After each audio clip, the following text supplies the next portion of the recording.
All right, and here we go on another video, the last video this week of the functionality of desire to learn. So what this video is going to be about today is how we can use this learning management system and go into student mode. And going into student mode, we can see the class as the student would see it. And this is very important because the way that we see it is in a way that is editable and it looks differently than how our student sees it. So the way that we do this is we go to class list. This is how you do it specifically in the Desire to Learn learning management system. You go to class list, and in the drop down you have three options: class list, create demo account, delete demo account. So we are going to create our demo account. Now, when I played with this at first, the thing that bothered me about the create demo account and creating that student, and I'll show you in just a second, is that this demo student doesn't turn around and show up in your students. So if you were looking for your demo student and you were under this here where it says students, you'll see that your demo student's not there, which would make you think maybe it didn't load or there was an issue or you weren't doing it right. But what I learned is that this demo student stays under class list all. So let's go back here to all. And you see your demo student as ZZ student ZZ demo. You're going to click the drop down box. The drop down box brings up your options here and you're going to say impersonate. And what it's going to do is it's going to change the mode that you're in now and it's going to take you into that student mode.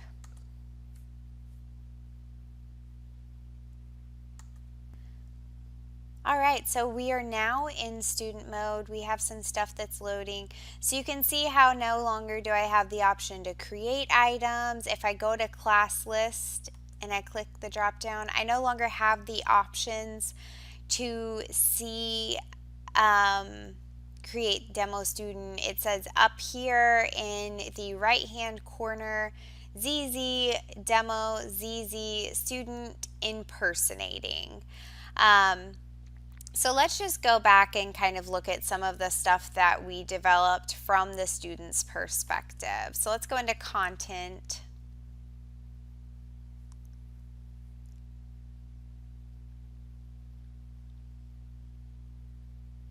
And here is how the student's going to see it. So this is where we have our table of contents that we created with our weeks and our tutorials. So let's look at the syllabus first and kind of see how that turned out. Remember, we made a very light, very simple version of a syllabus just for the sake of checking the functionality.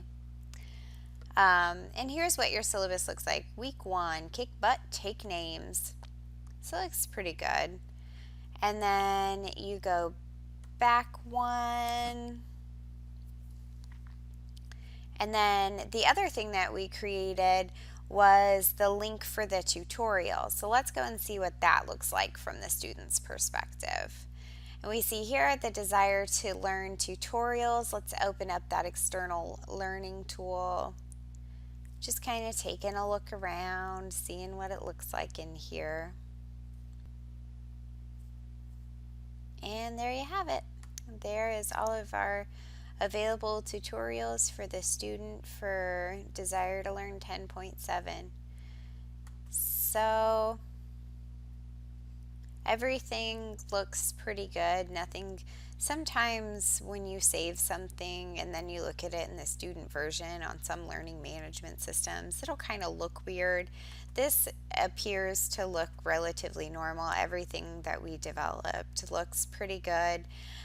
So seeing it from the student's version is a good way to just give yourself a discount double check. And as you guys know, it's important with the developing of courses, and you can see still you have your demo student. You have the list of your demo students' classmates, and your faculty and co-faculty. So now I'm going to exit demo student mode, and you do that by clicking here, and there is the X sign. If you hover over it, it says stop impersonating demo student. We are going to select that.